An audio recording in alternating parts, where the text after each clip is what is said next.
प्रेम से बोलो भगवान विष्णु की जय, लक्ष्मी मैया की जय। अब सुने पुरुषोत्तम मास महत्व कथा अध्याय 3 कथा रूप सार। नैमिषारण्य में बैठे ऋषियों ने सूत जी से विनम्रता पूर्वक कहा, हे महाभाग, भगवान नारायण ने नारद जी से जो शुभ और रहस्यमयी वचन कहे उन्हें हमें विस्तार से सुनाइए। सूत जी बोले, हे श्रेष्ठ ब्राह्मणों, मैं वही कथा सुनाता हूँ जैसे मैंने सुनी है, ध्यान पूर्वक सुनिए। भगवान नारायण बोले, हे नारद, पहले एक पुरातन प्रसंग सुनो जो स्वयं श्री कृष्ण ने धर्मराज युधिष्ठिर से कहा था। एक समय की बात है, युद्ध क्रीड़ा में छल पूर्वक हार कर युधिष्ठिर और उनके भाई पांडव अपना राज्य खो बैठे। सबके सामने द्रौपदी का अपमान हुआ। दुष्ट दुशासन ने उसके केस पकड़कर उसे सभा में घसीटा और उसके वस्त्र उतारने का प्रयास किया। उस संकट की घड़ी में भगवान श्री कृष्ण ने उसकी लाज की रक्षा की। इसके बाद पांडव वनवास को चले गए और काम्या वन में रहने लगे। वहां वो अत्यंत कष्ट में जीवन बिताते थे। कंदमूल और फल खाकर धूल से ढके शरीर और बड़े हुए बालों के साथ वो तपस्वियों की तरह जीवन जी रहे थे। एक दिन भगवान श्री कृष्ण मुनियों के साथ उन्हें देखने को पहुंचे। भगवान को देखकर पांडव ऐसे प्रसन्न हुए मानो मृत शरीर में प्राण लौट आए हो। उन्होंने प्रेम पूर्वक उनका स्वागत किया और चरणों में प्रणाम किया। द्रौपदी भी अत्यंत विनम्रता से उनके सामने उपस्थित हुई। पांडवों और द्रौपदी की दयनीय अवस्था देखकर भगवान श्री कृष्ण का हृदय द्रवित हो उठा और कौरवों पर अत्यंत क्रोध हो उठे।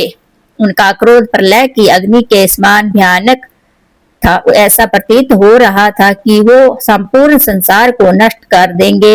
यह देखकर अर्जुन भयभीत हो गए और उन्होंने हाथ जोड़कर भगवान की स्तुति करते हुए कहा, हे प्रभु, आप जगत के रक्षक हैं। एक के अपराध के कारण संपूर्ण सृष्टि का नाश करना उचित नहीं है। जैसे कोई मच्छरों को मारने के लिए अपना घर नहीं जलाता, वैसे ही आप भी क्रोध को शांत करें। अर्जुन के विनम्र वचनों को सुनकर भगवान श्री कृष्ण शांत हो गए। उनका क्रोध शांत होते ही पांडवों ने राहत की सांस ली और प्रेम पूर्वक उनकी सेवा की। इसके बाद अर्जुन ने भगवान से वही प्रश्न किए जो आगे नारद जी ने नारायण से पूछा था। हे प्रभु, ऐसा कौन सा उपाय है जिससे मनुष्य के सभी दुख दूर हो जाएं? भगवान श्री कृष्ण ने कहा, हे अर्जुन, यह अत्यंत गुप्त और दुर्लभ रहस्य है जिसे ऋषि मुनि भी आसानी से नहीं जानते। फिर भी तुम्हारे प्रेम और भक्ति के कारण मैं तुम्हें बताता हूँ। उन्होंने आगे समझाया कि इस सृष्टि में हर वस्तु जैसे समय, मास, ऋतु, नदियां, पर्वत, वन और औषधियां सबके अपने अपने अधिष्ठाता देवता होते हैं जिनकी पूजा से फल प्राप्त होता है। फिर उन्होंने एक अद्भुत कथा सुनाई। एक बार एक अधिक मास उत्पन्न हुआ, लेकिन उसमें सूर्य की संक्रांति नहीं होने के कारण सभी लोगों ने उसे तुच्छ और अशुभ मान लिया। उन्होंने मल मास कहकर अपमानित किया। इस तिरस्कार से वह मास अत्यंत दुखी और निराश हो गया। अत्यंत वह भगवान विष्णु की शरण में बैकुंठ पहुंचा। वहां भगवान की दिव्य सिंहासन पर विराजमान देखकर उसने आशुपूर्ण नेत्रों से साष्टांग प्रणाम किया और अपने दुख को व्यक्त करने के लिए विनती की। इतना कहकर बद्रीनाथ थोड़ी देर के लिए मौन हो गए।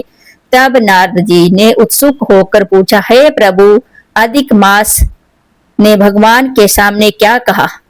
इस प्रकार पुरुषोत्तम मास का महत्व का अध्याय समाप्त होता है।